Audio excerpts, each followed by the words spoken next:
তাদের ঠান্ডা হবে। কিয়ামতের ময়দানে ওই বিভীষিকাময় সময়ে মুসিবতের কালে মানুষগুলো পাগল হয়ে বিশ্বনবীকে খুঁজতে আরম্ভ করবে। সবাই মিলে বিশ্বনবীর কাছে যেয়ে বলবে, ইয়া রাহমাতাল লিল আলামিন, ইয়া খাতামান নবীন, রাহমাতাল লিল আলামিন। দেখেন আমাদের কি অবস্থা, কি কঠিন বিপদে আমরা আছি, দাঁড়াতে পারি না, সূর্যের আলোতে ঘেমে হয়রান। আজকে কেউ সুপারিশ করতে পারবে না। সব নবীরা অপারগতা স্বীকার করেছে, তারা বলেছে আপনি ছাড়া কেউ নাকি আল্লাহর সামনে দাঁড়াতে পারবেন না, আপনি একটু সুপারিশ করেন। বিশ্বনবী বলবেন, আসো আসো, আজকের দিনে আমি ছাড়া আল্লাহর সামনে কেউ দাঁড়াতে পারবে না। বিশ্বনবী মাকামে মাহমুদে যে আল্লাহু আকবার বলে সিজদায় লুটিয়ে পড়বেন। আল্লাহ রাব্বুল আলামিন বিশ্বনবীকে এমন কিছু চমৎকার শব্দ শিখাবেন, ওই শব্দগুলো দিয়ে আল্লাহর প্রশংসা করে বিশ্বনবী কাঁদতে আরম্ভ করবেন। বিশ্বনবী এমন ভাবে অজর দ্বারায় সিজদায় লুটিয়ে পড়ে কাঁদবেন, রব্বুল আলামিনের রহমতের দরিয়ায় জোশ লেগে যাবে। রব্বুল আলামিন এই দৃশ্য থেকে সহ্য করতে পারবেন না। রব্বুল আলামিন বলবেন, ইয়া মুহাম্মদ ইরফা রাসাক, ও নবী আপনি মাথা তোলেন, মাথা তোলেন, আপনার কান্না আমি সহ্য করতে পারি না। নবী আপনি মাথা তোলেন, সাল তুতা, আজকে আপনি যা যাবেন তাই দেন। নবী আপনি সিজদা থেকে মাথা তুলেন, সাল তুতা, যা যাবেন তাই দেব। ওয়াশফা তুশাফা, যার জন্য সুপারিশ করবেন তার সুপারিশ কবুল করে নেব। বিশ্বনবী এবার মাথা তুলবেন। যে বিভীষিকাময় সময়ে প্রত্যেক নবী বলেছেন আমি পারবো না, প্রত্যেক নবী বলেছেন নফসি নফসি, আমার কি হবে আমি জানি না, আল্লাহ আমারে বাঁচাও। প্রতিটি নবী বলবে নফসি নফসি, আল্লাহ তুমি আমারে বাঁচাও, আমারে বাঁচাও। বিশ্বনবী মাথা তুলবেন, তুলে বলবেন রব্বি হাবলি উম্মতি, আল্লাহ তুমি আমার গুনাহগার উম্মতকে বাঁচাও। এই দুনিয়ার বুকে রব্বুল আলামিন সব নবীকে একটা করে দাওয়া মুস্তাজাবা দিয়েছেন, মানে যে দোয়া করলে কবুল হয়ে যায় সাথে সাথেই। দাও বিহা, দুনিয়ার সব নবীরা ওই দোয়াটা দুনিয়ায় করে ফেলেছে।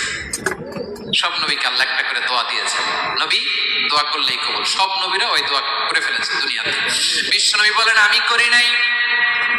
ও ইন্নী আখতাবিউ দাওয়াতি শাফাআতান লি উম্মতি ইয়াউমাল কিয়ামাহ, আমার ওই স্পেশাল দোয়াটা আমি দুনিয়ার বুকে কঠিন বিপদে পড়েও কোনোদিন করি নাই। আমি আমার স্পেশাল দোয়াটা কিয়ামতের দিন আমার গুনাহগার উম্মতকে সুপারিশের জন্য রেখে দিয়েছি। আল্লাহ বলবেন নবী ইরফা রাসাক, মাথা তোলেন, আর কাটবেন না। বিশ্বনবী মাথা তুলবেন, আল্লাহ বলবেন সাল তুতা, আপনি যা যাবেন তাই দেব। ওয়াশফা তুশাফা, সুপারিশ করেন, সুপারিশ কবুল করব। বিশ্বনবী বলবেন আল্লাহ ওই স্পেশাল দোয়াটা দুনিয়াতে করি নাই, আজকে আমি তোমার দরবারে দাঁড়িয়ে কিয়ামতের দিন ওই দোয়াটা করছি। আল্লাহ আমার যে উম্মতের হৃদয়ে যাররা পরিমাণ ঈমান আছে, আমার একটা উম্মতকেও তুমি জাহান্নামে ঢোকাতে পারবে না। বিশ্বনবী পাগলের মতো একবার হাউজে কাউসারে যাবেন, একবার সিরাতে যাবেন, একবার পুলসিরাতের দিকে, একবার হাউজে কাউসারের দিকে পাগলের মতো দৌড়াতে থাকবেন। তার কোনো গুনাহগার উম্মত যাতে জাহান্নামে ঢুকে না যায়, সেদিন কেউ সুপারিশ করতে পারবে না বিশ্বনবী ছাড়া। বিশ্বনবী বলেন আনা সাইয়্যিদুন নাসি ইয়াউমাল কিয়ামা, আমি কিয়ামতের দিন সর্বশ্রেষ্ঠ হব, মানুষের মধ্যে সর্বশ্রেষ্ঠ সেরা আমি বিশ্বনবী। আলহামদুলিল্লাহ পড়েন। বিশ্বনবী বলেন সেদিনটা বড্ড ভয়ঙ্কর, সেদিন কেউ কারো কোনো উপকারে আসবে না, বন্ধু বন্ধুর কাজে আসবে না, স্ত্রী স্বামীর উপকারে আসবে না, স্বামী স্ত্রীর উপকারে আসবে না, পীর সাহেব মুরিদকে বাঁচাতে পারবে না, মুরিদ পীর সাহেবকে বাঁচাতে পারবে না, নেতা কর্মীর পরিচয় দিবে না, কর্মী নেতার পরিচয় দিবে না, ভাই বোনকে চিনবে না, বোন ভাইকে চিনবে না, বাবা তার সন্তানকে চিনবে না, মেয়েকে দেখে মা দৌড়ে দৌড়ে পালাবে। বড্ড ভয়ঙ্কর দিন। বিষ্ণু বলবেন জমিনটা এখনকার মতো থাকবে না, পুরো জমিনটা সমান হয়ে যাবে, ফ্ল্যাট। এখন তো গোল, তখন ফ্ল্যাট। সবাই এক জমিনের উপরে দাঁড়াবে, সূর্যটা মাথার কাছে চলে আসবে, সূর্যের গরমে মানুষের মাথার মগজ গলে গলে কানের ছিদ্র নাকের ছিদ্র দিয়ে বেয়ে বেয়ে পড়বে। সবাই হয়রান, পেরেশান, ক্লান্ত শ্রান্ত। মানুষগুলো বলবে বাঁচার কোনো উপায় নাই। 50,000 বছর মানুষ এরকম দৌড়াবে, চিৎকার করবে, কাঁদবে, বাঁচার কোনো উপায় নাই। সবাই বলবে আল্লাহ যদি বিচারটা শুরু করতো, যা হবার হবে, আগে বিচার শুরু করুন। বিচারই শুরু হয় না, বিচার শুরু হইতে 50,000 বছর। আল্লাহ 50,000 বছর, 5,000, 15,000 না, 50,000 বছরের করে যাবে। মানুষগুলো কাঁদতে কাঁদতে বলবে চলো আমরা আদম আলাইহিস সালামের কাছে যাই, যেন আল্লাহরে যে সুপারিশ করে, আল্লাহ আপনি বিচার শুরু করেন। কিয়ামতের ময়দানে সবাই মিলে সাইয়েদনা আদম আলাইহিস সালামের কাছে যেয়ে বলবে ইয়া আবাল বাশার ইয়া আউয়ালাল আম্বিয়া, ও আদম নবী, আপনি দুনিয়ার বুকে প্রথম নবী। আল্লাহ নিজ হাতে আপনারে 60 হাত লম্বা করে বানিয়েছেন, আপনার সম্মানে ফেরেশতাদেরকে সেজদা দিতে বলেছেন। দুনিয়ার প্রথম নবী, প্রথম মানুষ আপনি। আপনি আল্লাহরে যে সুপারিশ করেন যেন আল্লাহ বিচার শুরু করে। আদম আলাইহিস সালাম বলবেন আমি পারবো না, কারণ আল্লাহ আমাকে একটা নিষিদ্ধ গাছের কাছে যেতে নিষেধ করেছিল, আমি ভুল করে এই গাছের ফল খেয়েছি। নাফসি নাফসি, আজকে আমার কি হবে আমি জানি না, আমি বড় লজ্জিত। আমারে যদি আল্লাহ জিজ্ঞেস করে কেন খাইছিলাম, আমার কোনো উত্তর নাই। তোমারে বাঁচাবো কেমনে আমি? নবীরা থরথর করে কাঁপবে সেদিন। আদম আলাইহিস সালাম বলবেন আমি পারবো না, মাফ করো আমাকে, আমি পারবো না। ওই যে ভুল করে গন্ধম খেয়ে ফেলেছি, নিষিদ্ধ গাছের ফল খেয়ে ফেলেছে, আমি বড় লজ্জিত, অনুতপ্ত, আমি পারবো না।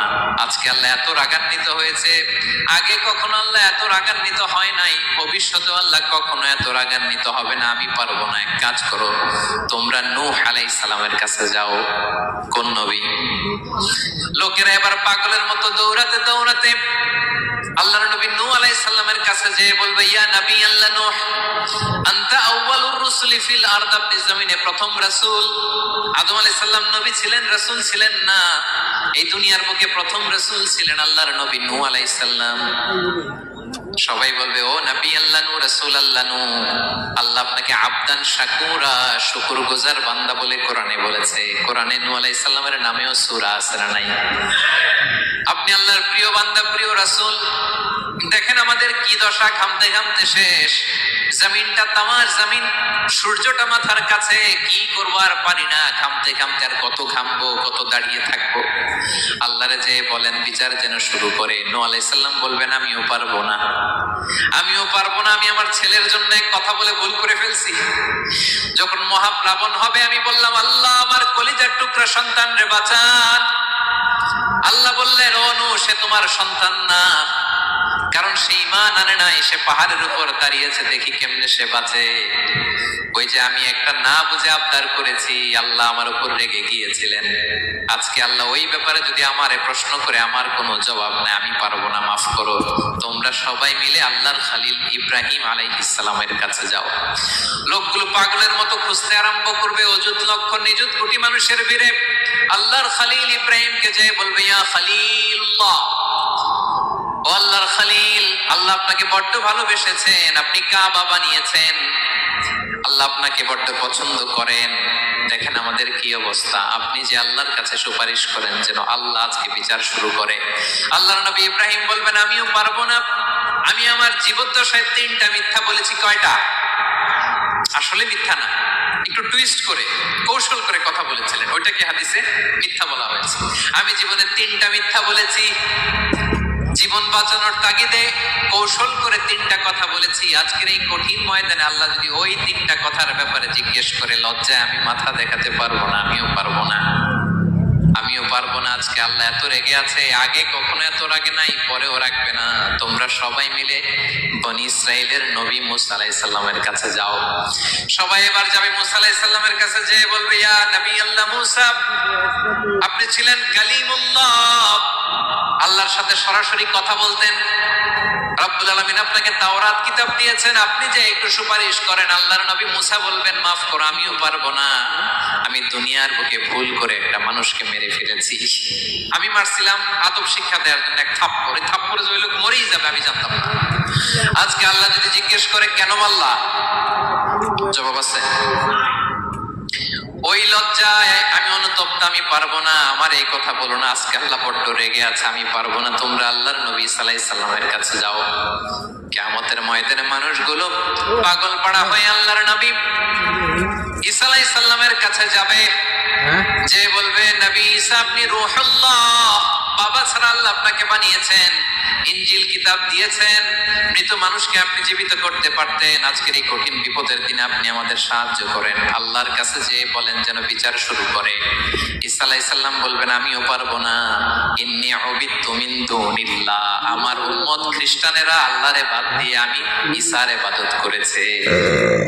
আমার মা মেরি আর আমাকে ডাকতো জেসাস ক্রাইস্ট, আমার ইবাদত করেছে, যদিও আমি আমার ইবাদত করতে বলি না। ঈসা আলাইহিস সালামও ইবাদত করতে বলেছেন একজনের, তিনি কে? আল্লাহর নবী ঈসা আলাইহিস সালাম বলবেন, আমিও পারবো না। আজকে আল্লাহ অনেক রেগে আছে, আমি পারবো না। তবে একটা পরামর্শ দিতে পারি, একটা সাজেশন দিতে পারি। আজকের দিনে এই কঠিন মুসিবতের কালে, এই কঠিন সময়ে কেউ আল্লাহর দরবারে দাঁড়িয়ে একটা টু শব্দ করার ক্ষমতা কারো নাই, একমাত্র আখিরি জামানার পয়গম্বর বিশ্বনবী মুহাম্মদুর রাসূলুল্লাহ ছাড়া। মানুষগুলো এবার আগুনের মধ্যে পানি দিলে যেমনি আগুন নিভে যায়, দাউ দাউ করা হৃদয়ে জ্বলন্ত আগুন তাদের ঠান্ডা হবে। কিয়ামতের ময়দানে ওই বিভীষিকাময় সময়ে, মুসিবতের কালে মানুষগুলো পাগল হয়ে বিশ্বনবীকে খুঁজতে আরম্ভ করবে। সবাই মিলে বিশ্বনবীর কাছে যেয়ে বলবে, ইয়া রাহমাতাল লিল আলামিন, ইয়া খাতামান নবীন, রাহমাতাল লিল আলামিন। দেখেন আমাদের কি অবস্থা, কি কঠিন বিপদে আমরা আছি, দাঁড়াতে পারি না, সূর্যের আলোতে ঘেমে হয়রান। আজকে কেউ সুপারিশ করতে পারবে না। সব নবীরা অপারগতা স্বীকার করেছে, তারা বলেছে আপনি ছাড়া কেউ নাকি আল্লাহর সামনে দাঁড়াতে পারবেন না, আপনি একটু সুপারিশ করেন। বিশ্বনবী বলবেন, আসো আসো, আজকের দিনে আমি ছাড়া আল্লাহর সামনে কেউ দাঁড়াতে পারবে না।